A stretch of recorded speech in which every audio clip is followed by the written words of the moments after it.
This is Biden's pilosa, or beggar ticks. It has little seeds with prongs on them that can attach themselves to clothing or fur and get distributed that way, and the seed is a decongestant. This vine is passion flower, which we talked about in class, and it is a calming sleep aid, anti-anxiety type of medicine. It's got these tendrils, and it is a vine. It has the same shaped leaf or a similar shaped leaf to giant ragweed, which is not a vine, so don't confuse the two.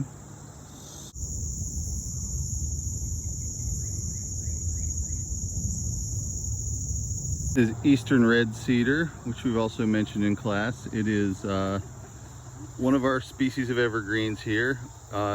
Sometimes it has small berry-like cones on it, and it's one of the first plants that will often grow back after land has been cleared. One of the first trees that will grow back, I should say.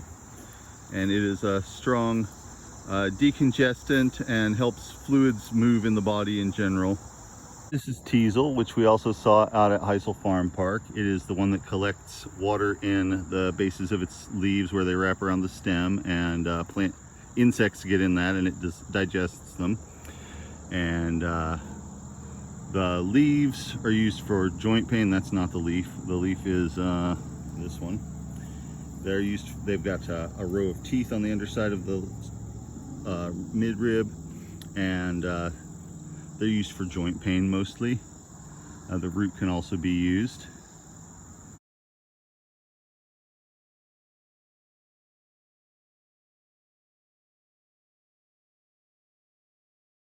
The dirt that's here on the tops of ridges, and it's mostly sand. It's mostly really fine sand bound together with a little bit of clay.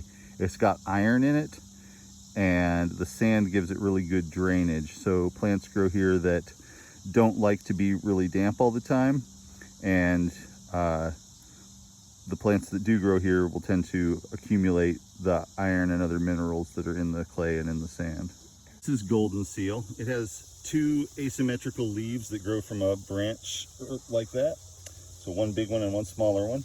The root of this plant, well, the whole plant contains a substance called hydrastine, which is an alkaloid that kills bacteria, and it's very astringent and very bitter, and so it can be used as an antiseptic. It can be used to stimulate the liver to produce more liver juices, and a lot of the time it stimulates the kidneys as well, causes a diuretic effect as well. So it has a variety of uses, and it's kind of one of the most well-known plants in Appalachian traditional medicine. This is wild yam. The root of wild yam contains some powerful anti-inflammatory substances that have some effects on the endocrine system as well.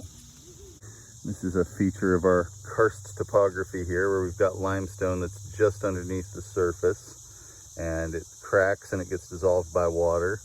Every speck of dust in these rocks is made out of the skeleton of a tiny aquatic microorganism that lived in an ocean here millions and millions of years ago. And so these layers and layers of them were laid down over the course of a very long period of time.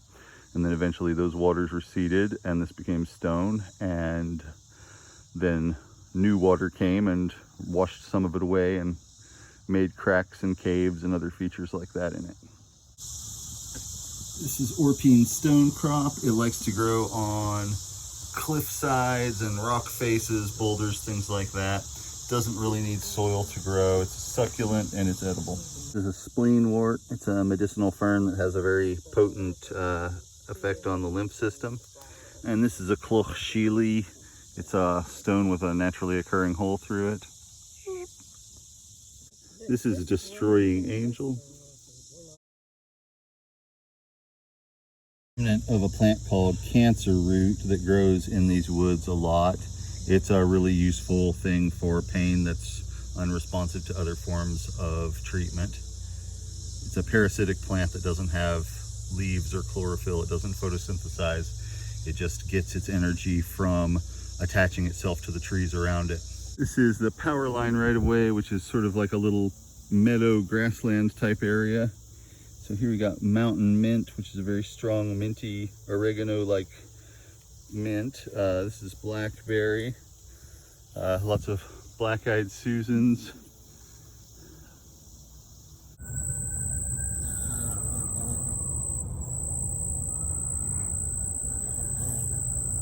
This is bee balm, purple bee balm, still in bloom, kind of at the end of its bloom for the year.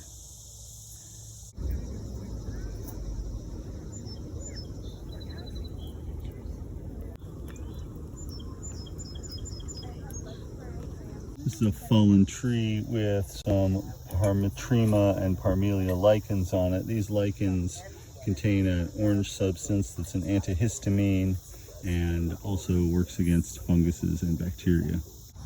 Have you ever, and I don't mean to be inappropriate, but I watched a movie about orchids and how that every one of... This is spice bush, and these are the spice berries.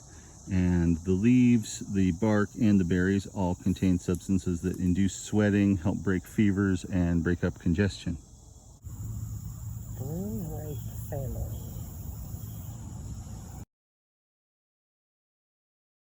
Gynoglossum, sometimes called wild comfrey or hound's tongue, and it is not the same plant as comfrey that's grown in gardens, but it has similar medicinal uses and a similar feeling leaf to it.